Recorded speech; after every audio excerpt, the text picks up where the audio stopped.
Bonsoir à tous, merci de nous rejoindre sur TNTV pour un nouvel épisode du JT Vert, votre émission consacrée à la protection de l'environnement et au développement durable. Ce soir, je vous propose de visiter les installations de l'atoll de Tetiaroa. Nous avons eu la chance de suivre les représentants des 16 pays et territoires du Pacifique, membres du groupe des parlements des îles du Pacifique. Qu'avons-nous échangé avec nos cousins du Pacifique? La réponse tout de suite, juste après le générique.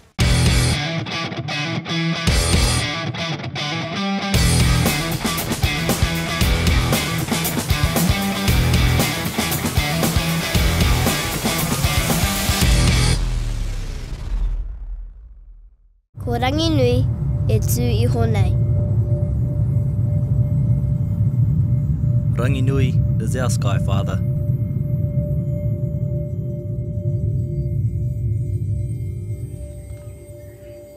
Ko tāne mahuta, nāna te ngahiri.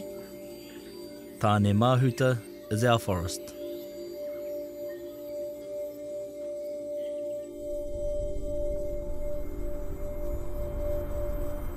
Ko papa tuānuku e takoto nei. Papa Tuanuku is our Earth Mother. Vous venez de voir The Tiaki Promise, la promesse Tiaki, une vidéo issue de la campagne lancée par l'Office du tourisme de la Nouvelle-Zélande et ses partenaires publics et privés pour sensibiliser le public néo-zélandais ainsi que les visiteurs du pays à la préservation de la Nouvelle-Zélande. Tiaki signifie prendre soin des gens et du lieu. Conscients du lien particulier qui les unit avec leur pays, les Néo-Zélandais souhaitent aider les visiteurs à voyager en sécurité et en conscience. La promesse Tiaki contient ainsi un ensemble de principes directeurs que les visiteurs doivent suivre pour montrer comment ils contribuent à la préservation et à la protection de la Nouvelle-Zélande. La promesse Tiaki peut se traduire ainsi. En voyageant en Nouvelle-Zélande, je prendrai soin de la terre, de la mer et de la nature en marchant légèrement et en ne laissant aucune trace. Je voyagerai en toute sécurité en faisant preuve de soin et de considération pour tous. Je respecterai la culture en voyageant avec le cœur et l'esprit ouvert. La Nouvelle-Zélande a peut-être tout compris. La terre, l'océan, l'environnement, la culture, les habitants forment un tout. Envisager la protection de notre planète, c'est préserver la biodiversité sauvage, mais c'est également intégrer les habitants, leurs différentes cultures et leurs activités dans l'équation. Dans un précédent JT Vert, je vous avais parlé de mesure de la richesse d'un pays. Aujourd'hui, priorité est donnée à l'argent. L'argent que l'on dépense, l'argent que l'on gagne. Et si la vraie richesse était la possibilité de contempler tout ce qui nous entoure, de se contenter de ce que la nature nous procure sans en abuser et d'accueillir les visiteurs pour partager nos expériences. Bonne émission. Direction Tetiaroa maintenant. Les 10 et 11 septembre dernier, l'Assemblée de la Polynésie française accueillit la conférence du groupe des parlements des îles du Pacifique. Durant 2 jours, les représentants de 16 pays et territoires de la région ont travaillé sur le thème de l'économie bleue durable. Nous avons eu la chance de les suivre ensuite à Tetiaroa, le 3e jour, où ils ont visité les installations présentes sur l'atoll. Frank Murphy, directeur exécutif de Tetiaroa Society, nous parle de cette journée. I think that the people who are here today from the Pacific Islands were impressed with everything going on. I mean, the resort is really impressive, and I think it's a great thing for them to be able to see that, to see all of the technology that's gone into the sustainable development. And also, we had a chance to talk about our science programs and conservation, and there was a lot of good response to that. I mean, obviously, they're living in places that are very similar to this.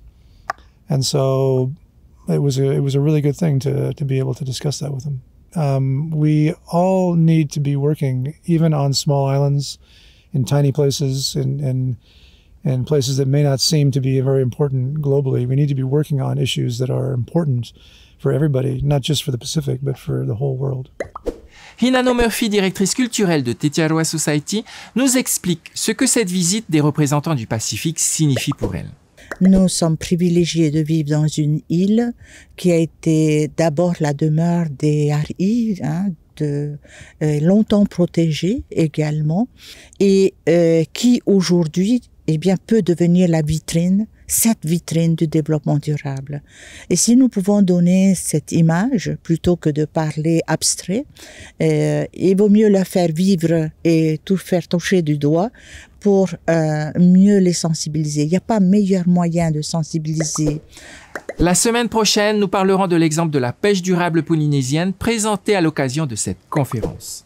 Nous poursuivons notre série spéciale intitulée Zoom sur, l'idée de revenir chaque semaine sur une question particulière de la protection de l'environnement, la transition énergétique ou le développement durable. Tout de suite, nous faisons un zoom sur la transition énergétique.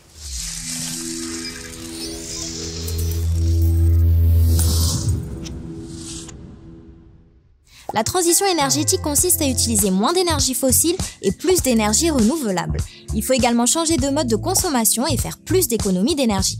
Mais est-ce que cela veut dire que nous allons supprimer les centrales au fioul? Le plan 2015-2030 de transition énergétique de la Polynésie française fixe deux objectifs ambitieux de 50% d'énergie renouvelable dans la production électrique à 2020 et de 75% à l'horizon 2030.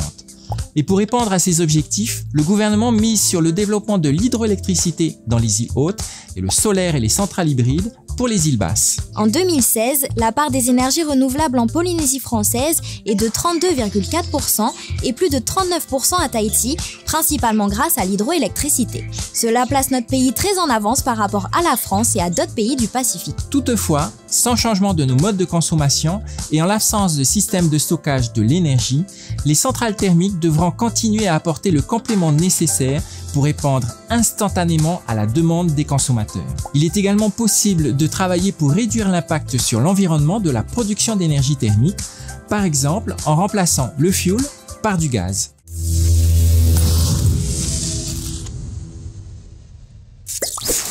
Quels sont les sujets de la protection de l'environnement et du développement durable qui vous intéressent?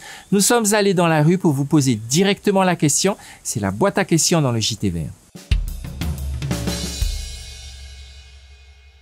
Pourquoi on n'installe pas plus de panneaux solaires au Fénois? Alors cela dépend de quoi on parle. Il y a les champs de panneaux solaires qui permettent de produire de l'électricité pour un groupement ou une communauté. Il y a ensuite les installations individuelles pour une famille par exemple. Encouragée depuis des années par le pays, la part de l'énergie solaire dans la production électrique globale est passée de 0,8% en 2011 à 4,6% en 2016 sur l'ensemble du Fénois. La capacité totale de production photovoltaïque était de 28 MW crête avec environ 1680 installations dont 1540 à Tahiti. Il y a donc de plus en plus d'installations solaires au Fénois, que ce soit sur des bâtiments collectifs ou des habitations individuelles. Or, certains bâtiments ne permettent pas l'installation de panneaux solaires à cause de leur orientation, de leur architecture ou encore de leur ancienneté. Et c'est surtout le manque de place qui va nous limiter dans l'installation de plus de panneaux solaires.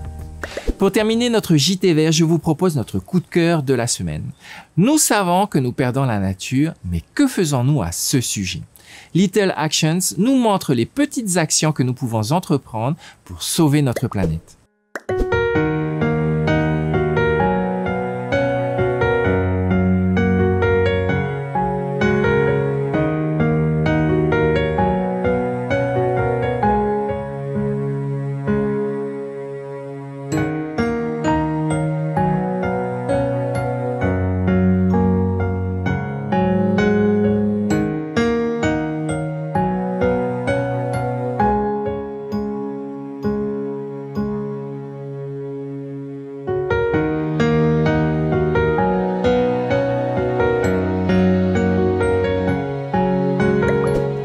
Voilà les amis, le JT Vert est maintenant terminé. Nous espérons que vous avez passé un bon moment avec nous. Vous pouvez retrouver notre émission sur le replay de TNTV ainsi que les réseaux sociaux du JT Vert. Souvenez-vous que nous faisons partie d'un tout. À très bientôt. Au revoir.